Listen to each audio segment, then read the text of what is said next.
In this next session, I want to talk a little bit more about regulation, and there are certain things, especially if you're interviewing with jobs with this industry, you definitely want to know. So here's the article we just went through. There's a link to the Herfindahl Index and talks about all the things we went through, so it's a good outline of the article. He said solutions was tort and fraud reform. My solution was just more competition. This industry needed more competition because it was getting a little bit expense heavy, and its distribution system was, I think, really inefficient. The commission sales agent, and some of y'all have had me other classes know I'm not a big fan of any kind of incentive that pushes sales on financial products, because it usually pushes oversell of products people don't need. But it's a good article. It's even as ancient as it is, it's a few decades old, it still covers the issues pretty well. I wish Darcy would write a new article. Steve Darcy is an actuary out of Georgia Tech who covers this stuff really, really well. He came to USAA and spoke. So there's people out there that really know these issues really well, but they're not writing articles that I can use in my classes. So it's a little frustrating that we don't have more of these articles. I'd love to see an up-to-date article on pricing when it comes to homeowners insurance. All right, so here's what you need to know as interviewing for a company. Regulation, this is one of the most regulated industries anywhere. And it's interesting because it's really hard to think of any reason why there would be so much regulation for auto insurance when there isn't, or for homeowners insurance when there's not much regulation for, say, life insurance. People get ripped off a ton in life insurance. If you took my life insurance class, we talked a lot about just how unethical that industry can be and the unethical practice that they've had for years and years and years, and it just gets worse. I don't see that on the auto insurance side or the homeowners insurance side, and yet this industry is heavily regulated. So when you interview for this industry, you definitely didn't understand the regulation. I always tell students, if you're going to make it in corporate finance, you got to learn the industry. That's how you get paid, and the more complex, the better. So what makes an industry complex? Well, first of all, are their products. And you saw in some of the things we talked about, these are complex products. We talked about Part A, Part B, Part C, Part D of auto insurance, and the debates and controversy about Part B and Part C, even though I didn't convince y'all to my side of that argument. We see what's going on with some of the commercial side, the boiler and machine. There's a lot of complex products. So if you're going to learn this industry and get paid for knowing it, you got to know their products. The second place complexity comes from is accounting, and this industry has very complex accounting. But the good news is I spent 1 year in doing financial statement accounting for a life insurance company. Because I did the 1 year, I hit it just right. So I did January through December, which means I got 2 year-end closings. I guess I did January through January. I got to close 2 books year-end, and then I got the monthly in between. And in that 1 year, I went from knowing almost nothing to being very, very knowledgeable about this industry.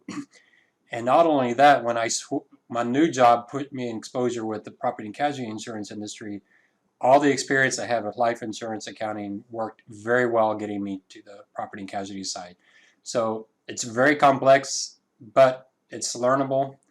If you get a job at one of these companies and you work in the accounting area, ask to go to a book seminar. The book seminars are excellent. They'll teach you stat and GAAP accounting. They're really good, and they probably have some online seminars now that you could probably, or let me put this on freeze. I'm going to look. All right, so here's the book. Their website is shopbookseminars.com. There's several. I don't know what particular why I got the P&C accounting financial reporting. I didn't ask for P&C accounting. I just said accounting. But identify the primary sources of GAAP and statutory guidance. I mean, it goes through the basics. I should probably take one of these classes and just use it as a template for teaching my own class. But accountants, auditors, they don't say actuaries here, but they should say actuaries. But they have webinars. Now they're expensive. That's why you want your company. That's why you want your company to pay for it. They're very, very expensive, especially for a webinar. Boy, $2,000 for a webinar, that's just a little overpriced. But if your company will give you that ability, they're in Winston-Salem. I went to a book seminar in Winston-Salem. There's not much to do in Winston-Salem, so the conference was about it. But they give you some books and some other things. But they are very good. So they may not be worth $2,000, but they're worth several $100s. And it definitely, if you can somehow get your employer to send you one of these conferences, it would be worth your time and effort. So that's the accounting side. You got to learn the accounting side. For me, I learned life insurance accounting, then I learned property and casualty insurance accounting, then I learned bank accounting, real estate accounting. We even had a small retail outlet, how to do some of that. I just, as much of that accounting as I get, because that's the complexity. And then the last place complexity comes from is the regulatory side. And for this industry, you'd have to know it. Every industry has their regulatory issues. So if you're doing retail, it's going to be labor rules, OSHA requirements. If you're doing utilities, it's going to be the rate regulation. If you're doing technology, it's going to be some of the issues with privacy and then fake news and those kind of things. Every industry has some major regulatory issue. For the insurance industry, the regulatory side is solvency and pricing. Those are the two things you see. Regulation to make sure companies don't go insolvent. We talked about risk-based capital there. And then pricing, rate making. And you'd have to learn those. And the advantage you have on the insurance side is that it's state by state. So that makes the complexity even greater because every state is unique. So there's a lot of opportunities here to make a lot of money in this industry by simply becoming an expert. And you need all three of these. So my advantage was I was able to get exposure to all three of these. And I'll tell you, not to brag about the actuaries, but I can tell you what helped me in all of these was learning from the actuaries, sitting down with actuaries and having them teach me. The actuaries are very involved in all three of these. They develop the products, they price the products, they do most of the accounting, at least the big stuff like the reserves, and they're heavily involved in the rate making side with the regulatory side. So and obviously on the solvency side, they come up with the problem maximum loss. So it's a unique industry that if you really want to learn it, this industry, move up, become an officer, this is where you focus the first 5 years of your career in the industry. You learn all of these things. No matter where you are, you make sure you're learning these things, which means you may need to change jobs early on so you don't spend 2 years. Like if I spent 3 years doing the accounting, it would have been a waste of my time. I would have overlearned it. I got out just right. It worked out perfectly. So let's talk about the history of the regulation for this industry. We talked alluded a little bit to it in the article. But the first signs of regulation of this industry was in 1851. And the main thing they were focused on was the actuary side, pricing and reserves, mainly to make sure companies weren't going to go insolvent. There was a little bit of fair treatment of policyholders, but not dramatic. And then in 1869, and I got this case linked, in 1869, a guy named Paul sued Virginia. It went to the Supreme Court and became a test case for states' rights. Now look at that year. We're coming right out of the Civil War. States' rights is obviously a huge issue. The Supreme Court was somewhat stacked in favor of states' rights, I think to the detriment of coming out of the Civil War. And you can look back at that history. I had a really great history professor talking about the Civil War. And the Supreme Court, I think, I'm on the side of the argument that wasn't the best Supreme Court we could have had at the time. It was very pro-states' rights and probably set back race relations, I think, a few decades more than what we could have been. But anyway, that's all the history. You can read all about that. But here we are. Insurance is in the middle of all that. A major states' rights case comes in, and what Paul said was, "Hey, I live in New York.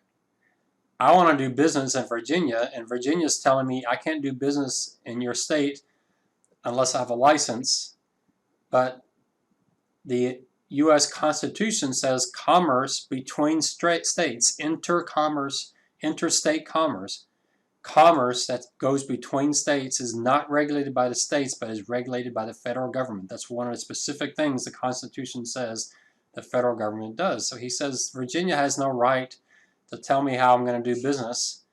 The federal government should tell me that.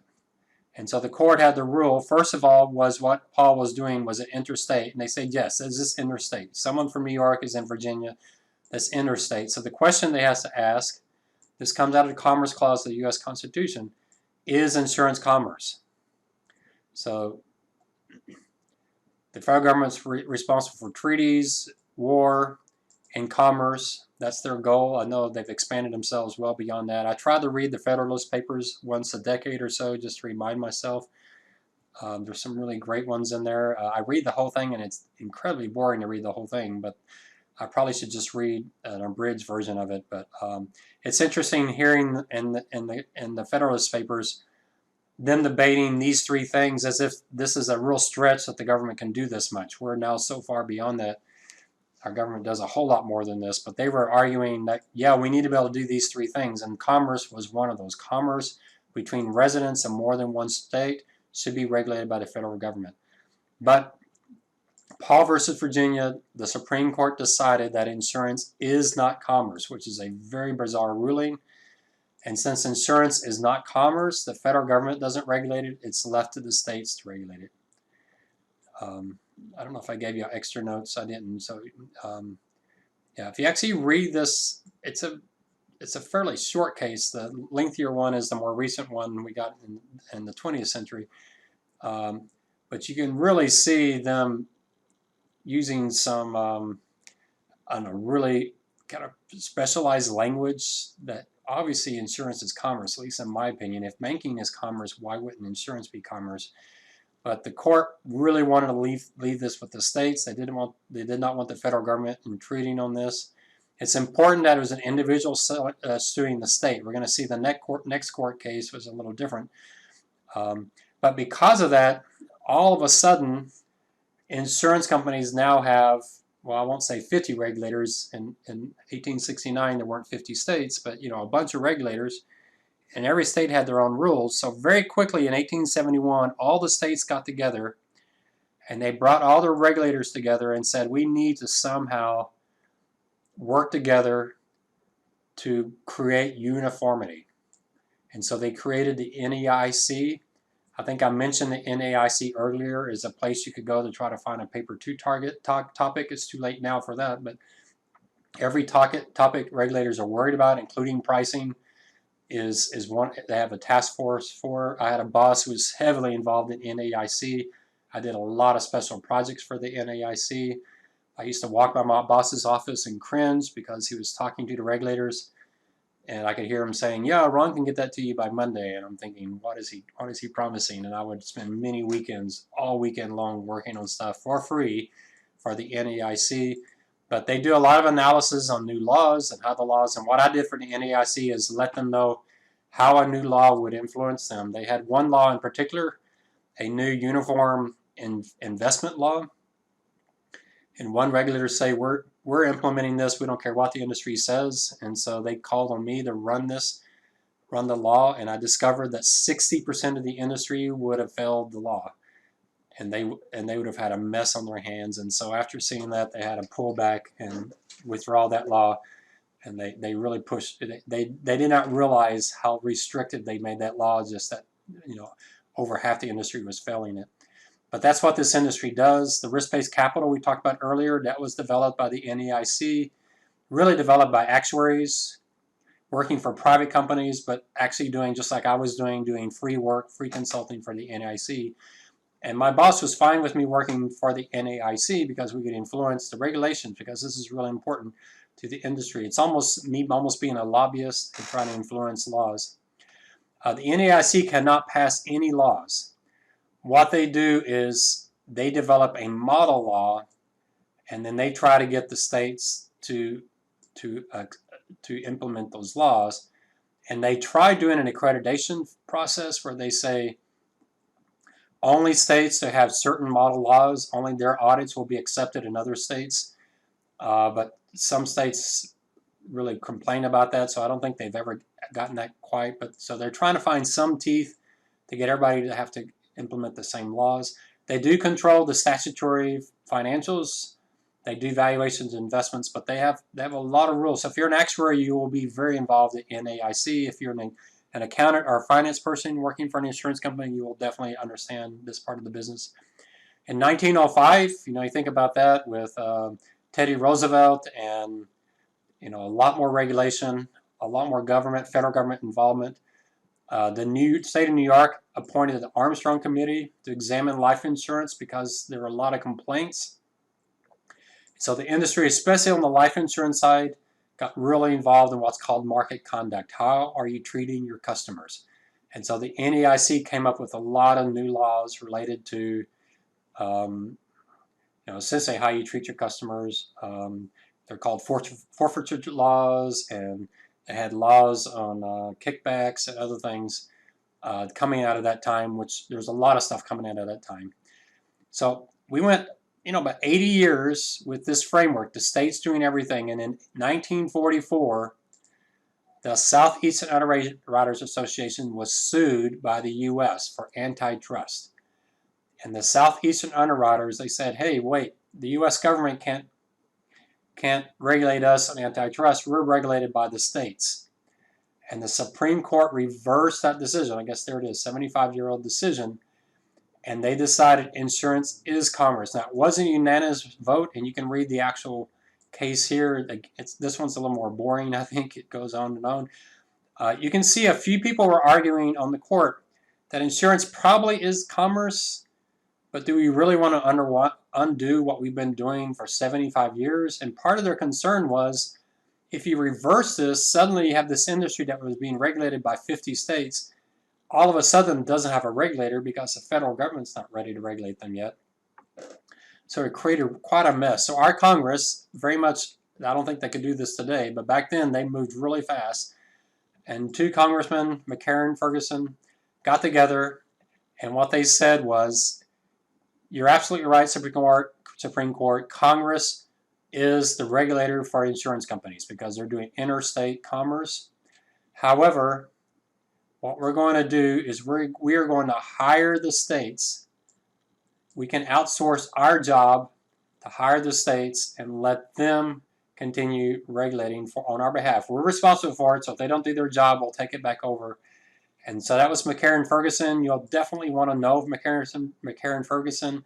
You might do a Wikipedia on it before you interview with an insurance company just to make sure you understand why did the states still regulate insurance.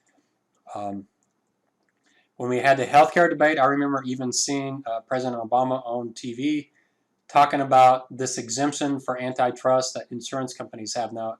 They're really not exempt for antitrust. They're exempt from U.S. federal government antitrust regulation. The states have their own. But he wanted to overturn McCarthyFerguson, undo it. He didn't have to do anything with the Supreme Court. He just had to have Congress pass a new rule. They didn't do it, but that was part of the risk. Antitrust acts apply to insurance only to the extent that they're not regulated by the states. But insurance companies are, separate entities. They do just insurance, and that's another reason. Remember, we talked about holding companies and why companies have holding companies, why they don't want to do things inside the insurance company, and that's part of it. They want to keep all that separate, so they make sure that company that's an insurance company is protected from federal antitrust. That's the safe harbor. If you're doing insurance, you're exempt from federal antitrust. If you're in the business of insurance, I talk a bit more about this in my life insurance class because it's extremely important to equity-linked annuities. There have been challenges to McCarthyFerguson, including the health insurance reform. In 1989, I was heavily involved in this. McCarthyFerguson was going to be overturned. They had the votes. It was all lined up. We were fighting hard. We were thinking about what does this mean for us. The NAIC was coming to us and asking for help, kind of hilariously. They were begging us for help and get our lobbyists to work for them. It looked like obvious it was going to be a loss for the industry because most of the industry likes McCarthyFerguson. But at the last second, something else came up and they dropped it. This was during the savings and loan crisis, and people were worried that that life insurance companies were going to stop dropping left and right. We're going to have a major financial crisis. And Congress said we need to take over these companies and their regulation, but they didn't do it. The FTC has tried to regulate marketing for insurance companies, and they've had some success, especially variable products. There is regulation on variable products because they're considered investments as well as insurance. 2008 might have actually strengthened the state's argument because there really were, other than AIG, there really were no major insurance companies going under. And AIG did not go under because of insurance. It was because of credit default swaps. So the insurance industry essentially says, hey, we're doing our job. It's the banks that are our problem. So what does the industry prefer? Do they prefer state regulation or state regulation? And most say stick with state regulation because we know what it is. USAA had a CEO who did not like state regulation, and he was adamant that USAA be given an optional federal charter, and he wanted it to be optional, so people who want to stay with the state could stay with states, but anyone who wanted to do federal charter could do a federal charter. He had very little industry support, but boy, he was adamant. It wasn't something he was thinking. He was telling lawyers, you get this done or your replacement will get this done. He was quite outspoken on this. Small insurers do not want federal regulation. They like the states. Most large insurers don't support it either, so there really wasn't much push. I don't think Joe Robles, who replaced Bob Davis, really that was a big issue for him, so he didn't really care about it at all. All right, so the last part of the notes, it's you know, real quickly for insurance, the legal aspects. First, the agent law. Hopefully you study agency law in your business law class. Extremely important for insurance because of this issue of offer and acceptance. Can the agent accept for the company? Considerations important for insurance contracts because insurance companies, you may pay them premiums and they never give you anything because you never have an accident or have a claim. But that's still considered consideration because they promise to do something if something happened, and that's considered consideration. Legal capacity, there are exceptions for legal capacity, so you can't be insane, intoxicated, or a minor. There are exceptions for minors if they're by necessity, so there is some debate, especially with something like auto insurance. Is that a necessity so that a 16-year-old, 15-year-old can buy insurance? My guess is insurance companies will not sell insurance to a minor. And then the last thing, to make something a valid contract, it cannot be contrary to public interest, cannot be illegal. We talked a little bit about insurable interest earlier. I'm going to skip it here. You can read it for yourself. But insurance is not contrary to public interest, even though you might say that people might file fraudulent claims to get the insurance, especially life insurance. Well, people have an incentive to kill someone so they can get the life insurance, but insurance has been considered to be legal and not contrary to public interest. And then insurance usually requires a written form because of all the legal requirements by the states. All right, so we have one last session. What I'm going to do with the last session is highlight what you all talked about in your paper 2, and that'll be our last session. And then our very last class, we'll talk about exam 2 and get you ready for that. So we're almost to the end.